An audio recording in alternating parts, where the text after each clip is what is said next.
姜妍是一个暴君，所有人都怕他。忠臣骂他，他杀了；奸臣夸他，他砍了9族。那天，我爹颤颤巍巍地走到他的面前，后宫空虚，陛下要为皇嗣考虑。所有人都在猜我爹会怎么死，姜妍却扶起了我爹。国丈所言极是。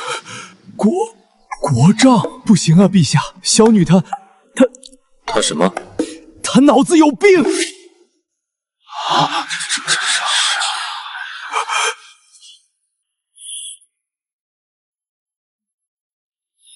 朕就喜欢脑子不好的，即刻召姜家2小姐入宫，朕倒要看看她脑子有多不好。是。那天，我爹心如死灰，和抱着圣旨的公公一同回家，路上哭晕了5回，多亏公公有些功夫在身上，干脆把我爹一起扛了回来。公公见我2眼之间对不上焦，又想到了什么。夫人，赶紧给小姐收拾些东西，即刻进宫吧。爹娘拉着我的手，哭得像个泪人。希儿啊，爹娘要教你的最后一件事就是一人做事一人当。你来日闯出塌天大祸来，可千万别供出爹娘和9族啊！我一定要当上宠妃给你们看看。人人都不看好我，我偏要证明给他们看，他们是对的。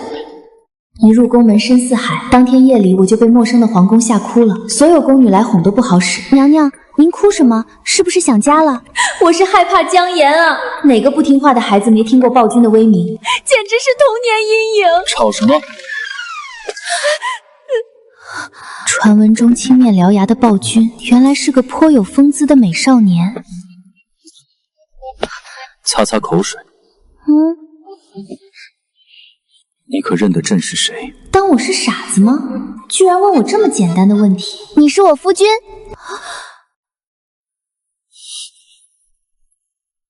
被姜妍这么一闹，我反倒有些困了。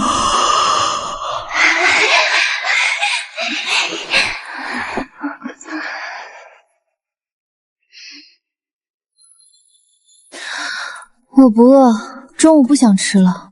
娘娘，陛下让您去御书房试驾。娘娘，陛下让您去御书房试驾。去御书房的路9转18弯，和我的命一样曲折。如果我有罪，请用法律来正裁我，而不是让暴君来折磨我。参见陛下。站那么远干什么？过来给朕磨磨。他不是暴君吗？批什么奏折啊？好累啊！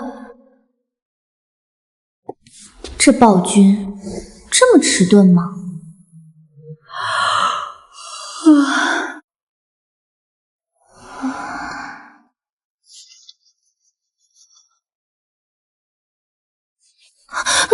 在暴君怀里看他批奏折，是红豆吃多了想死吗？天娘啊，快来一个人救救我！陛下，户部尚书求见。爱妃想去哪儿？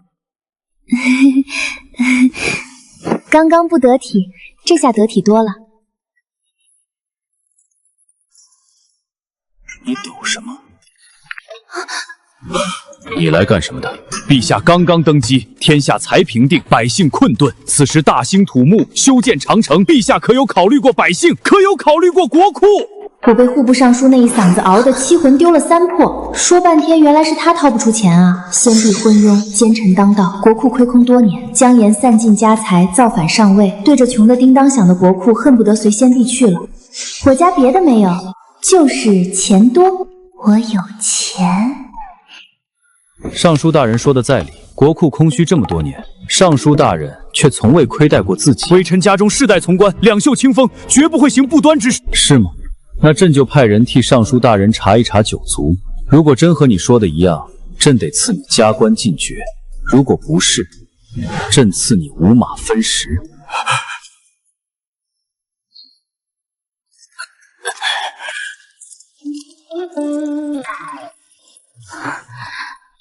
你抖什么？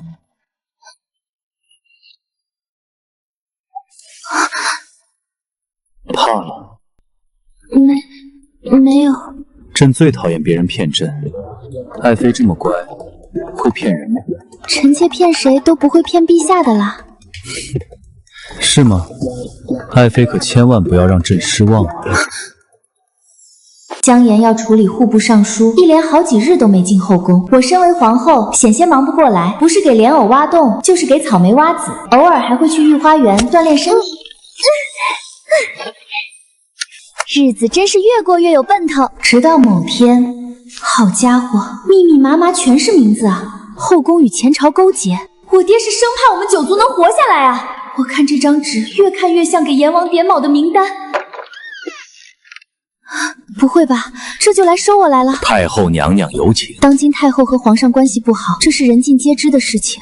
你就是妍儿娶来的皇后？哼，上不得台面。要不是姜家富可敌国，你有些价值，这个皇后也轮不到你这种人来当。哀家说话难听，你也别在意。就算是皇上站在哀家面前，哀家也是有什么说什么。我打人疼，你也别在意。哀家瞧你还算聪慧，是个实心人。今日找你来，只想问你一句，你可想出宫与父母团聚？我想，怎么能不想？想的御花园的杨柳都快给我拔完了。很好，只要你帮哀家一个忙，哀家保准你能与父母团聚。什么忙？皇上体弱，哀家这儿有一瓶神药，你只需要把这药粉每日撒进皇上的饮食中，定能保皇上身体健康。皇上与哀家有些嫌戒，为了皇上好，此事你万不可告诉他人。多伟大的母爱，这种做好事不留名的感觉，我可太懂了。太后娘娘放心，这件事交给我包靠谱的。这位大人，我们可是在哪儿见过？可能帅哥都长着同一张脸。此处荒僻，娘娘来这儿做什么？我来这儿转转。娘娘还是少来为好。太后身体抱恙多年，娘娘莫要染上了病气。有病的不是皇上吗？娘娘问的是身体还是精神？那的确很有病了。那大人来这里是干什么的？陛下让卑职请娘娘去试驾。我说呢，这小子不就是姜妍身边的带刀侍卫吗？陛下，娘娘来了。爱妃忘了自己的位置吗？没忘。爱卿们今日是为户部尚书求情来的，臣等誓死追随陛下，都觉得户部尚书罪有应得，是吗？当然，陛下英明神武，是一派明君，陛下勤垢为民，令臣钦佩啊！这是拿准了姜妍是个昏君，搁这拍马屁呢。微臣能得陛下赏识，死而无憾。那朕就赏各位爱卿一个全尸吧。姜妍她疯了吗？陛下饶命啊！微臣犯了什么错？微臣都改。朕明明是昏君，爱卿们却说朕是明君，如此睁眼说瞎话，你们是想欺君吗？陛下饶命啊！饶命啊！这种场面怎么每隔一段时间就要重现一次啊？多日不见爱妃了，爱妃不想和朕说说你最近见过什么人吗？剑都抵在脖子上了，我只能对不起那个人了。臣妾要告发户部侍郎姜峰勾结后宫，罪不容诛。爱妃可真是大义灭亲。陛下赎罪啊！此事与臣妾无关，都是臣妾父亲的错。要索命就索他的命，千万别索我的命啊！爱妃说的是哪里的话？朕怎么忍心怪你？朕若是昏君，你就是那妖后，我们二人可是天生一对。我没听懂姜妍这话是什么意思。回去好好休息，不用多想，就算想也想不明白。由于我的举报，朝中的大臣没了一半，御林军抓人抓了整整5天，没日没夜的加班，怨气比鬼还抗。他们不敢骂姜妍，只能嘀咕我是那祸国妖后。姜妍听到后，派人把带头鼓动的人抓了回来。呵，这哭得稀里哗啦的不是我爹吗？呵，这哭得稀里哗啦的不是我爹吗？爱妃，这该怎么罚呢？这种罪人就不配为官，依臣妾看，就该革职，让他告老还乡，继承家业，和臭铜钱过一辈子。好啊，你怎么能这么恶毒？陛下，您一定要为臣妾做主啊！既然爱妃开口，那便依了爱妃的意思吧。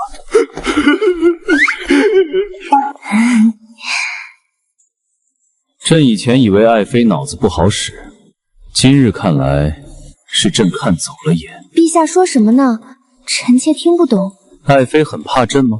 臣妾怎么会怕陛下呢？都怪我爹人不行，怕哪里得罪了陛下，惹来杀身之祸，才想了这么个馊主意，辞官回家。这一切臣妾都不知情啊！演技浮夸又劣，回你的宫殿好好练练，再来找朕。陛下，冤枉啊！活着就好，活着就好。姜妍喜怒无常，油盐不进。朝臣想讨好，都不知道从何处下手，只好把注意力放在我这个祸国妖后身上。没过几日，内务府送来了一批宫女，我走到哪儿，他们盯到哪儿。陛下对娘娘真好，莫不是娘娘有什么秘术？陛下喜欢哭起来好看，声音还大的。殿内瞬间都空了，我估摸着是去传消息了。我瞧没人盯着我，赶紧去了太医院。娘娘，此物大补，当心补过了头，您要吃苦头的。他肯定误会了，这药丸是我瞧太后身子骨不好，送给太后老人家补身体的。张太医，你瞅瞅这是什么？此药乃绝世好药，名为痛苦去无踪。太后真傻啊，明明自己都没几天能活了，还把这么好的药用在姜妍身上，这就是母爱啊！娘娘，今天可没有莲藕给您祸害。本宫随便看看。对了，哪个是太后的膳食？太后身体不好，忌油水，皇上下令太后每顿越清淡越好。这哪是忌油水，这分明是虐待四旬老人啊！天杀的姜妍！最近天气酷热，你等会儿找人把这碗绿豆汤给皇上送去。得嘞。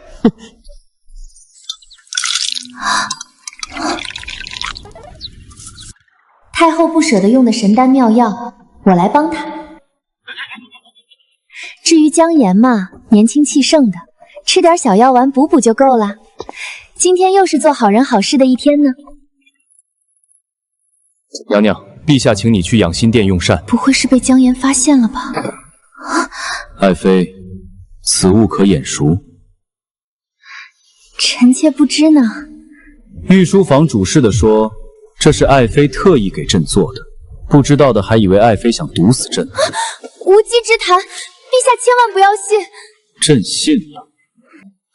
陛下，臣妾对陛下的心日月可见啊。朕只相信亲眼看到的。心寒，彻底的心寒。放那么多药丸做什么呀？江西，你好狠的心，敢联合外人来骗朕！江西，你好狠的心，敢联合外人来骗朕！好痛！送皇后回宫。我被禁足了，更准确的说，我失宠了。心眼儿比还小的大吊军，给他补身体还补错了。早知道就不给他办大补丸，应该办鹤顶红。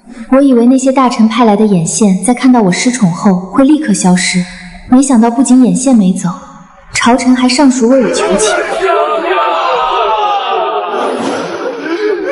姜家富可敌国，陛下三思啊！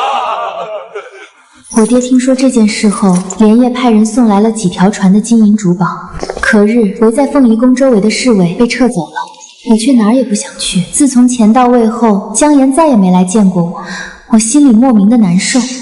回想起我们以前的种种，总以为我在他面前是特别的，没想到他是图我家的钱。我彻底心寒，一心只想出宫和爹娘团聚。我寻思着太后说只要把药粉用完就准我出宫，于是我日日去御膳房往太后的清汤白菜里添点料，又怕被太后发现姜妍没变化，我只好愤恨地往姜妍的饭菜里拌几粒劣质的大补丸。这次我长记性了，先把大补丸全磨成了粉，再拌到饭菜里，谁也看不出来。就算被姜妍发现也无事，反正我爹会送钱来赎我。哀家交代你的事办得如何了？您放心，妥妥的。姜妍身体健康，太后也健朗了，一举两得。像我这么聪明的人已经不多了。好，好，好，你这孩子打小就聪明。你出宫的事，哀家这几日会打点好，回去等好消息吧。娘娘，陛下早朝时突发恶疾，整个太医院都赶去养心殿了。所有人看我的眼神，恨不得给我凌迟了。出去！他居然赶我走！走就走！娘娘，您给陛下喂了多久的药？1个月啊。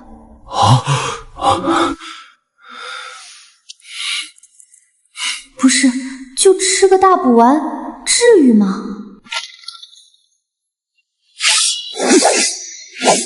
侍卫线中心我能理解，可为什么把剑对准我啊？把剑放下，过来。一会儿出去，一会儿过来，当我是狗吗？我是一个有骨气、有人格的人。外面在造反，谁不要命了要造你的反？不会是我爹吧？不是，是我娘。这是补药下多了，给这娘俩脑子吃坏了。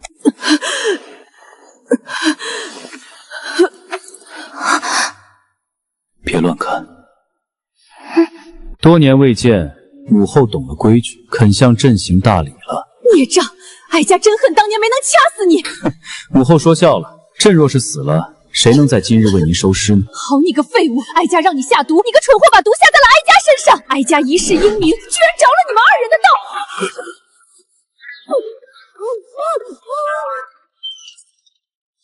你给太后下毒了？什么毒？那不是绝世补药吗？痛苦去无踪啊！张太医是知道的。此药服用一段时间后，表面滋补，实则内里全被掏空，痛苦去无踪，死得更安心哦。那你给朕吃的是什么？大补丸啊！张太医也是知道的。是的呢，娘娘专门去太医院向微臣讨药的。此药对男人来说特别好。以后不要再去要这种药了。哦。陛下身体无大碍，你在养心殿等朕，朕去处理些事情。看来这皇宫是出不去了。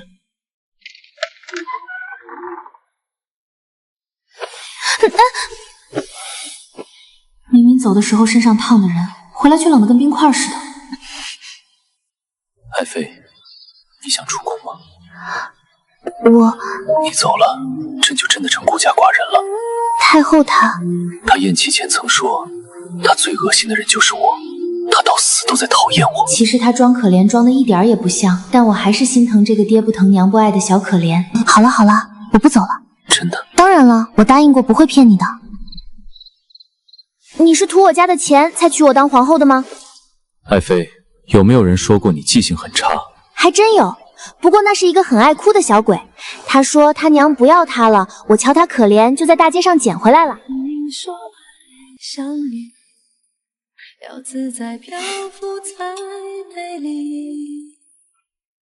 我终于相信。他走的时候还说会回来找我呢，也不知道他现在过得怎么样。恐怕就算他现在躺在你身边，你也认不出来。我又不是傻子，怎么会认不出来？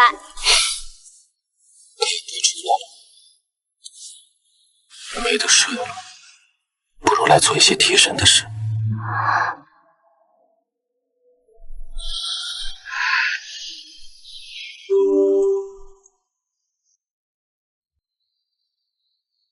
我是一个暴君，从出生起，青天剑就预言我是一个不祥之人，克父克母。父皇惜命，给襁褓中的我封了一个瑞王，然后扔去了偏远的封地。自我出生后，父皇奢淫放纵，任用奸臣，朝中事务一概不问，全由母妃处理。母妃是个有野心的人，她渴望坐上父皇的位置。于是他找来心腹，每日往父皇的酒水里添些秘制毒药。表面看起来父皇正值壮年，实则身体全被掏空了。没过多久，父皇一病不起。母妃借口要子女进宫侍鼻，实则是把皇子皇女们软禁宫中，慢慢毒杀。但我的封地实在太过偏远，那些杀手根本走不到我的封地，更别提刺杀了。谁也不能保证所有的杀手都会死在路上，所以我决定先发制人，招兵买马，杀进皇宫。很不巧，刚进皇宫，父皇就轰了，我成了唯一一个幸存的皇子，皇位来的不费吹灰之力。我二话不说，先把母妃软禁了起来。他丝毫没有反抗。等开始处理他留下来的烂摊子后，我才明白，他料定我对这些烂摊子连从何处下手都不知道。奸臣当道是真的当道，满朝文武居然没一个好人，国库空虚。再过几个月，我连大臣的俸禄都拿不出来了。放开我！我看着那些说风凉话的奸臣就烦，来一个我杀一个。很快，我暴君的形象深入人心。直到有一日，户部侍郎颤颤巍巍地提醒我，该娶皇后了。我记起了很久以前我还是瑞王时，一家3口迷路，因我指错路而误食了封地周围的毒果子，险些没救回来。看着神情，户部侍郎应该没认出我是当年那个指错路的小子。仔细算一算，他家那个不太聪明但人还不错的女儿，也是时候要成亲了吧？朕瞧着江大人的女儿就很不错。是，陛下，江家女儿已经到了。江家的记性都很差，你可认得朕是谁？你是我夫君。他也没认出我，亏他当年花了那么大一笔钱，在大街上把我买下来当向导。当皇帝的生活很无趣，我却颇爱逗他玩。每次他被我吓唬得眼泪汪汪时，你抖什么？我都恨不得把他搂进怀里，狠狠欺负一番。若是日子能一直这样过下去也好，但陛下，皇后去见了太妃娘娘，母妃心思阴沉，说不定是她使的离间计。宣皇后来见朕，我等着她告诉我母妃的事情，她闭口不谈，反手把她亲爹举报了。或许她心中有别的顾忌吧，我没忍心拆穿她。又过几日，她在我面前做了一场戏。这种罪人就不配为官，依臣妾看就该革职。好啊，你怎么能这么恶毒？借污蔑皇后的罪名，让他爹告老还乡，远离乌烟瘴气的朝堂，也远离阴晴不定的我，真是好聪明的计谋。可他一哭，我心又软了，演技浮夸又劣，回你的宫殿好好练练，再来找朕。其实，在哭戏的造诣上，他已经登峰造极了。若是再进步，恐怕我要把皇位让给他做了。一连几天，我忙着处理被一锅端掉的奸臣，好几日都没见过江西了。陛下，皇后娘娘手里有太后给的毒药。也许她并不知情，毕竟太后惯会忽悠。就算她知道那是毒药，也不一定会对我用。陛下，这是皇后娘娘特地给您做的。她就这么讨厌我，讨厌到生怕毒不死我吗？去请皇后娘娘过来用膳。是。江西，你好狠的心，敢联合外人来骗朕！我第一次对她用了那么大的声音说话，她被吓得眼泪直掉。陛下，毒都下到您面前来了，您还要包庇皇后娘娘吗？这不是还没毒死吗？送皇后回宫。侍卫去凤鸣宫围了2个时辰，我便觉得惩罚的差不多了。来人，为了堵住悠悠众口，我事先提点了几个大臣，让他们带头为皇后求情。准奏，解除皇后禁闭。谢陛下隆恩。朝堂上没了一半的人，我忙着挑选新人，一时竟忘了问江西最近在做什么。但很快我就知道了。快速传张太医！出去。走就走。他给我下的药，他还有理了。把剑放下。一会儿出去，一会儿过来，当我是狗吗？外面在造反。哀家让你下毒，你个蠢货把毒下在了哀家身上。太后怒斥一番后，我才得知江西把药下反了，该给我的药全放进了太后的膳食里，而我吃了1个月的是大补丸。是我哪方面做的不好，让他觉得我应该大补的？陛下，太后娘娘活不了多久了，乖乖待在养心宫，哪儿也不要去。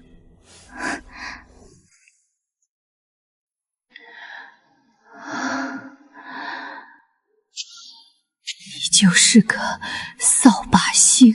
对于这个名义上的母后，我向来没什么感情。你不知道吧？江西他心心念念要出宫，连他都害怕你，你这个怪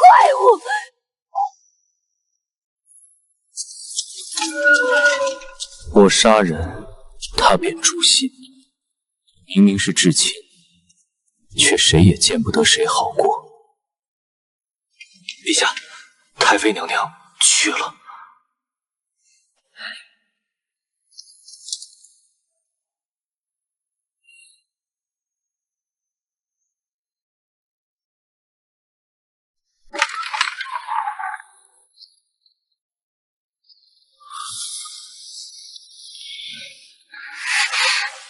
爱妃，你想出宫吗？我算了，别打，我怕他说出我承受不了的答案。太后她母妃走了，这世上再没有人疼我了。好了好了，我不走了。真的？当然了，我答应过不会骗你的。他果然心软了。